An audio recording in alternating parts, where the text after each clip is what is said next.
Sa kulungan ng bagsak ngayon ng dalawang high-value individuals na drug suspect sa sinagawang anti-illegal drug operation ng mga operatiba ng San Mateo PNP.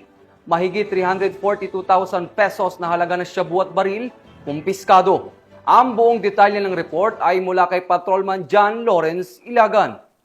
Estado San Mateo Municipal Police Station ang dalawang high-value individuals sa bypass operation na isinagawa sa San Mateo Rizal. Kinilala ang mga suspect na sina alias Jangget at alias Nunoy, kapwa residente ng nasabing bayan. Nasabat mula sa kanila ang 13 sachet ng hinihinalang shabu na tumitimbang humigit kumulang 50.3 gramo na may halagang 342,040 pesos. Isang revolver na may 5 bala at bypass money na 500 peso. Ang mga suspect ay nahaharap sa kasong paglabag sa Republic Act 9165 o ang Comprehensive Dangerous Drugs Act of 2002 at Republic Act 10591 o ang Illegal Possession of Firearms and Ammunition.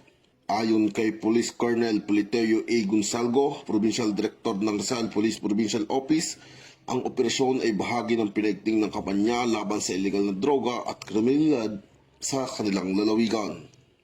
Mula dito sa Calabarzon, ang inyong PNN correspondent, Patrolman John Lawrence B. Ilagan, alagad ng batas, tagataguyod ng Balitang Pulis.